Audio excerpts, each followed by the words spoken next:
at the table. So we wanted to talk a little bit about analytics and the business proposal of what we've been talking about this morning. But before we do that, I just wanted to clarify some terms. Both Scott and Madhu, you talked about people-centric analytics. You talk about customer journey. We talk about audiences. Danielle, you mentioned personas, which sounds like it's the archetype to represent an audience. But we also talk about users. So I need a little bit of help just organizing these concepts, okay? So if you can help me just figure out, when are we talking about audiences as a way to market? When are we talking about users and customer journey as a way to understand maybe a sales process, maybe something that's different than marketing? So help me organize these thoughts. Okay. The way I look at it is basically, I look at the end users and you try to basically see what is the pattern that you're seeing across these users. So audiences, to my mind, is basically the output of the first step, which is basically understanding the customer journey. So like I use users and customers interchangeably, but for me it means the same. So you basically look at each user journey, trying to figure out what is a pattern that I'm seeing across the users, so that I can actually group and pack these users into a common bucket, so that I can have a specific engagement strategy for them. But for me to reach to that point, I look at the journey and then I bucket it into a concept called as audiences. And once I bucket it into a group of audiences, then basically the avenues for me to act on it is actually too much. Like basically I can use any product in the GA suite, or I can use any product within Google. So that's the distinction for me between users and audiences. Okay, so we're using users to understand almost like personas, types of behavior, and then we group them. Yeah. Those are audiences, and that lets us direct our marketing, direct our analysis, et cetera. So then how do we do personalization? You also mentioned, I think in the GTM as well, you talk about using these tools to customize or personalize. That doesn't sound like audiences, that sounds like users. Exactly. I think I'll touch upon a little bit, but I think maybe Scott and Danielle might be better people to develop on it. But personalization for me is basically you look at individual users and try to see how much of a different user experience do you give. Personalize something. For example, if you're a loyal customer to your site, basically generating a lot of revenue, you've been coming for a lot of years, you don't want to look at the same static pages that others are looking at it. You want to actually have a better engagement so that they feel like, okay, this business knows about me, this business knows about my interests, and they care about my experience so that they can give a personalized content and personalized user experience. So that is, to my point, that is a truly user-centric thing, because you look at the per user, the user's history, and come up with a better user experience for them. And it's very different from the audiences and the targeting at that point. Okay. But yeah. Yes, it's interesting. You know, I think I view personas, and maybe Daniel, you have thoughts on this as well as you talked about in your presentation, but I view personas almost as a technique for the purpose of understanding, for the purpose of marketing, right? So you develop this persona that categorizes your users, right? Whereas the user is actually the people, right? The individuals. So when you're talking about personalization, right, ultimately you can be very tailored or you can be very generic. And there's, depending on what you're doing, you know, I think, Daniel, you showed the Amazon page, right? And that's very tailored to you, very personalized. And in a lot of contexts, that makes sense, right? In a lot of contexts, that might be creepy, right? There's a line there that, depending on what you're looking at, you might not want to cross, depending on what you actually know about your users or what, you know, they think you know about them.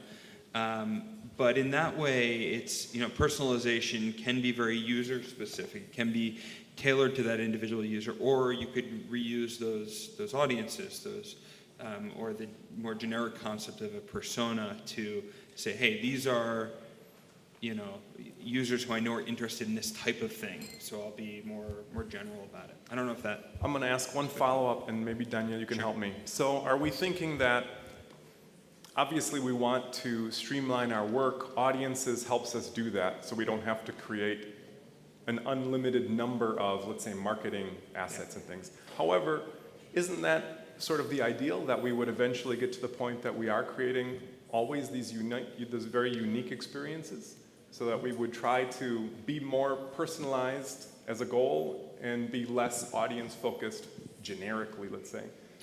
And Danielle, maybe you can help me understand, because you presented those two ideas.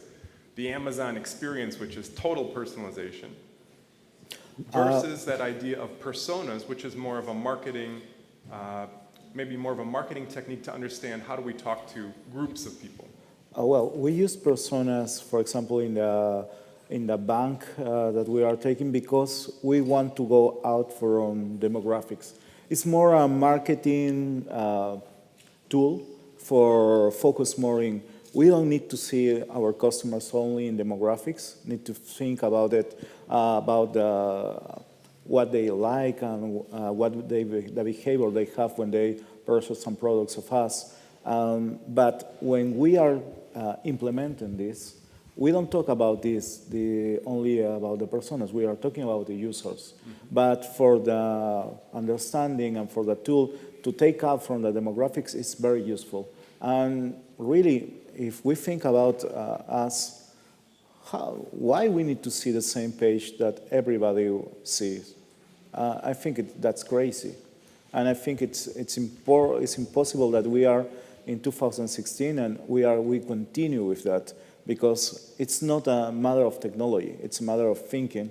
And I really work with our customers that we don't think in that. We can't continue doing that, because we are competing with Google, we are competing with Facebook, that they have, when you go there, you see the things that you are really matters for you, and it's something that your behavior shapes that. And I think it's really important. I don't think in any industry, in any website, app, email, or any campaigning, display, programmatic, in anything, that you need to see something that it's not for you. Did you want to? I kind of develop on top of it. Basically, if you take yourself out of the online experience and look at the real world and real world experiences. Like, for example, I check into a hotel, someone in the lobby says, good morning, Mr. Madhu. I know that you've done this, you know you like this, so we made sure your room is tailored according to your needs. It's actually taking the customer service one step further, rather than they come and say, oh yeah, you're part of Starwood membership, a loyal membership, so we'll do this for your group of things. So to develop on whatever you said, ultimately our goal is to tailor something specific for a user.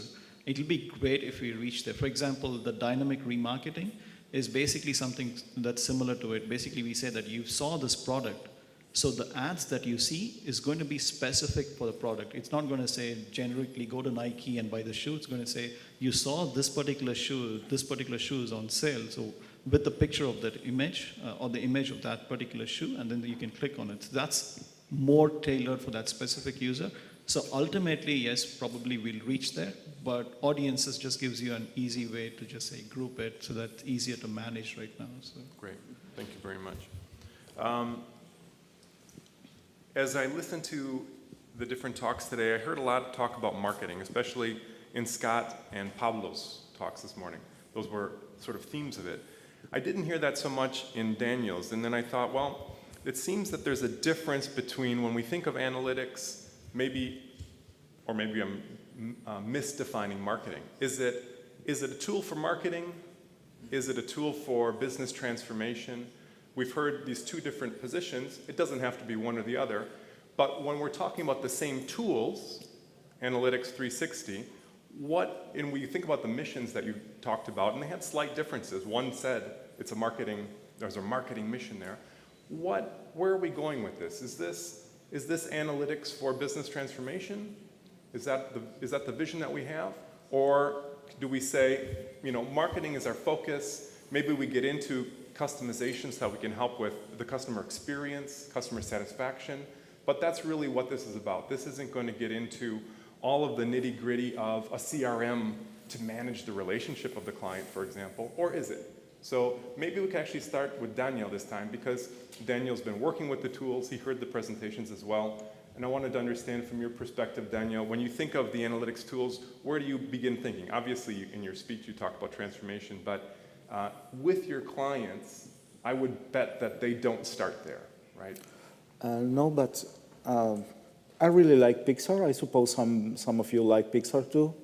Do you know that they really make a lot of research and they use data for make us cry and smile and that kind of things, and you think there are only drawings, but I think data it's helps for everything. And if you want to create emotions, you need to use data. If you want to understand a customer, you need to use data. You want to change your business, you need to use data. The thing that it's not only data, you also need to do, and it's not only structural data, but I think data is the beginning point for a lot of things that you can use. And I think in our case in Latin America, we are not data-driven persons. And I think we need to focus more on data, but you can use it in every aspect I'm thinking. Yeah, and I think that's a great point.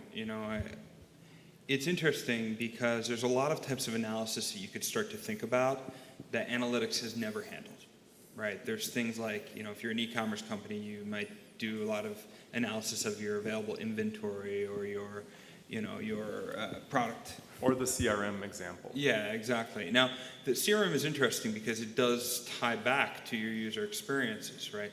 And I think ultimately, as Google Analytics, we're trying to, yes, help transform businesses, but also helping to transform businesses such that they can become more mature to focus on the higher value things to them, right, and to succeed.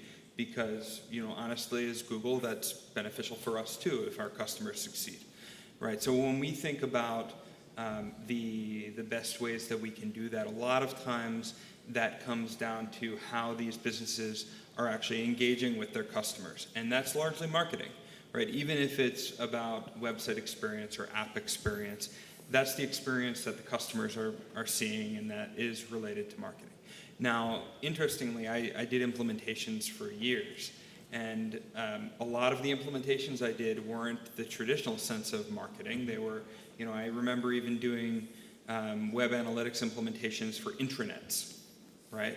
And that's not the concept of like, oh, hey, let's advertise and remarket and all of these things. But the data is very beneficial there as well. So to answer your question, yes, right, it's both. It's both business transformation and marketing. Mm-hmm.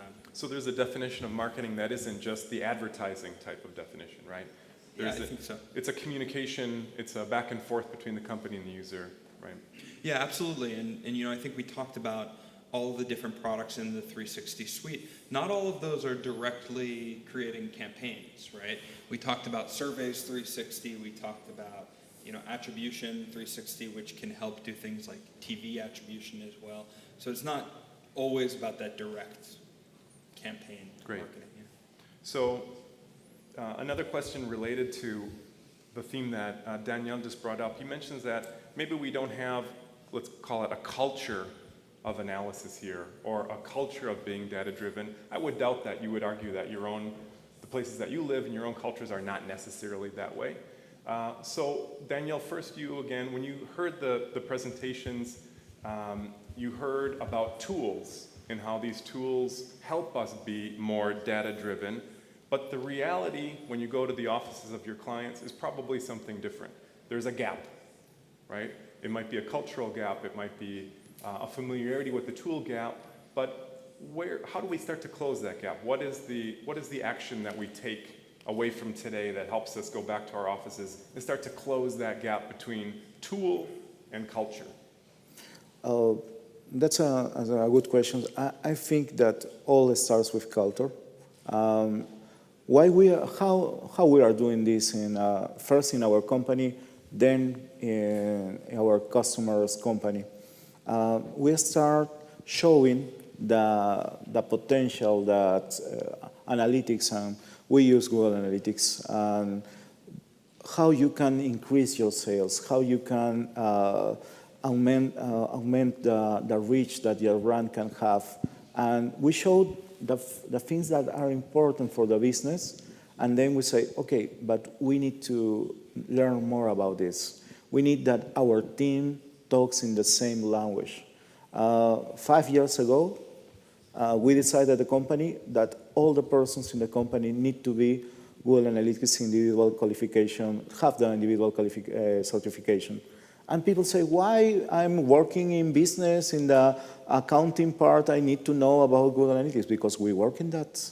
And it's important that we are talking, when we will make an investment, that you need to take notice about that. You need to know what we are doing. Since that, I think nearly all the people in the company start doing that. We work with our customers in a kind of way that we don't ask them, they have the certification, but we need to have a training, and they need to develop a small dashboard with insight and also a recommendation, what they will need to do to increase the business. And all the persons that we're working with our customers, we try to do that, and we offer them like free, but that's an investment we are doing to develop the culture there. And we make events, we try that analytics is sexy, okay? Because all people think it's boring. Okay, I see numbers and tools, and every time I enter the tool, new things, new reports, new things to know, and that kind of things, 360 now, and we will think, there's 8 tools now, we need to think how we will study both of them, okay?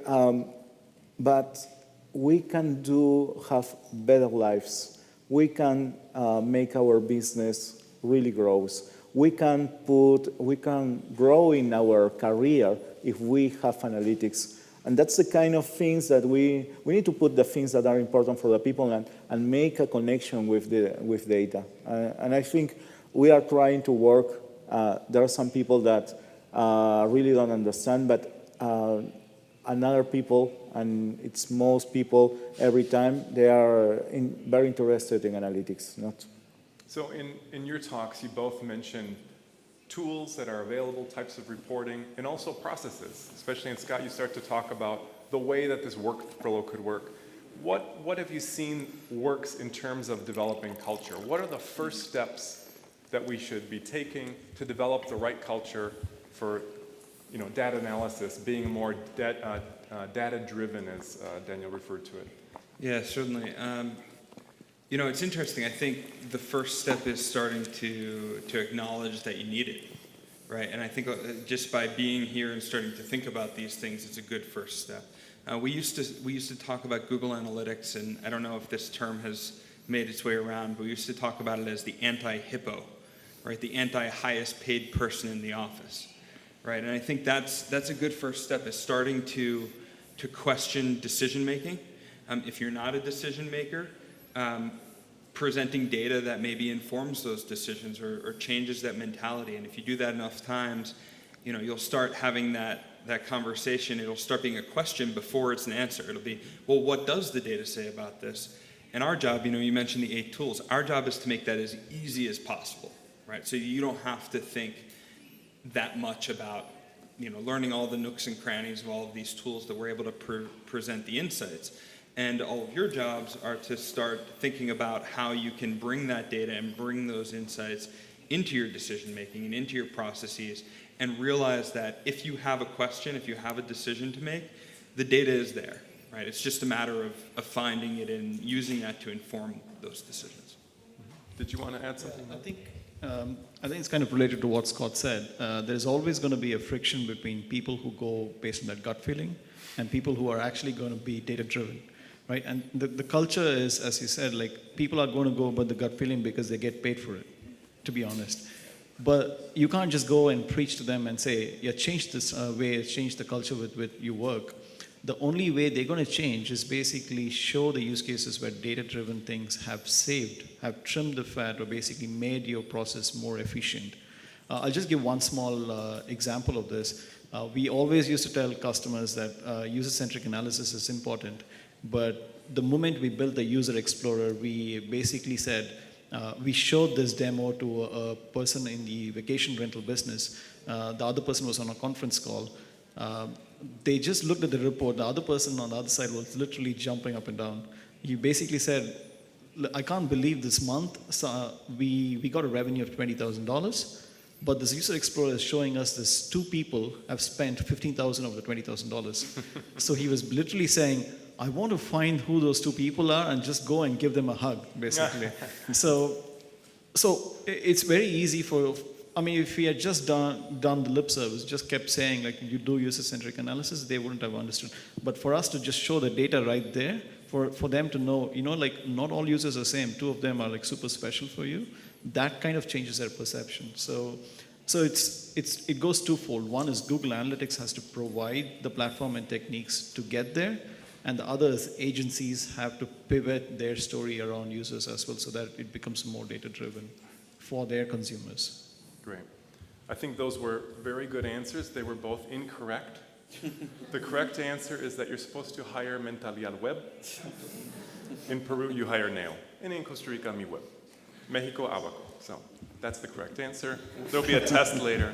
So now we are gonna break for lunch. There will be more time for questions this afternoon. There's going to be workshops, taller sessions. We want to thank our mesa.